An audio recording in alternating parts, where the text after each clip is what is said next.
Selamat pagi Bapak Ibu Saudara-saudara yang sama-sama dikasih oleh Tuhan.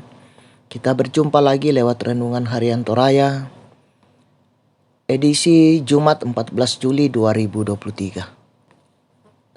Sebelum kita menjalani kehidupan yang dikaruniakan oleh Tuhan kepada kita, mari kita bersekutu membaca dan merenungkan firman Tuhan.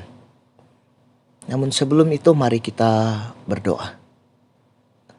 Terima kasih Tuhan, anugerah yang Engkau boleh nyatakan kepada kami pada saat ini. Sebelum kami menjalani kehidupan yang Engkau anugerahkan kepada kami datang kepadamu Tuhan berseru, memohon kekuatan-Mu, topangan Tuhan di dalam kehidupan kami lewat persekutuan pada saat ini. Di mana kami akan membaca dan merenungkan firman Tuhan. Mampukan kami Tuhan untuk memahami firman-Mu dengan baik dan memberlakukannya di dalam kehidupan yang Engkau anugerahkan kepada kami. Bersabdalah ya Tuhan, kami siap mendengarkan firman-Mu di dalam nama Yesus Kristus. Itulah Tuhan dan Juru Selamat kami yang hidup. Amin. Yeremia pasal 4 ayat 5 sampai dengan 10. Ayat yang kelima saya akan bacakan. Firman Tuhan berbunyi, "Beritahukanlah di Yehuda dan kabarkanlah di Yerusalem, tiuplah sangkakala di dalam negeri. Berserulah keras-keras, berkumpullah dan marilah kita pergi ke kota-kota yang berkubu." Amin firman Tuhan.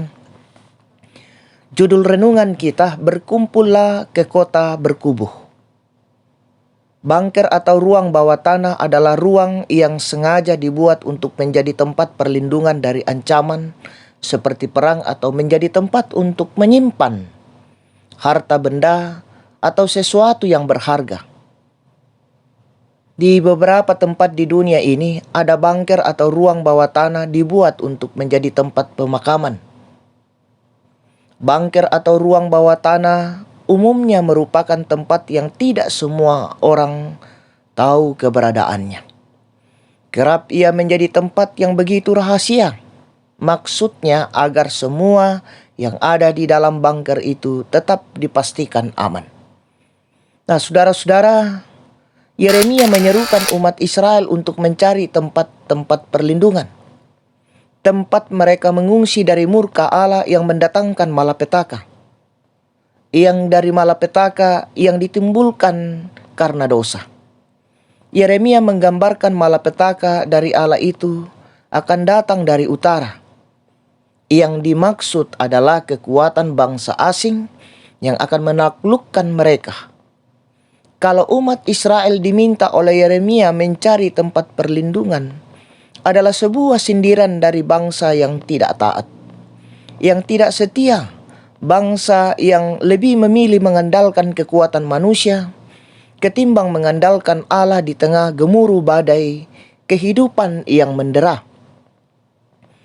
Tetapi adakah bangker atau ruang bawah tanah atau suatu kuasa yang dapat melindungi dan dapat memberi rasa aman dari kehangatan murka Allah? Nah, saudara-saudara yang sama-sama dikasih oleh Tuhan, sesungguhnya seruan Yeremia mau mengajak Israel untuk berbalik dari sikap mengandalkan diri dan kuasa bangsa asing.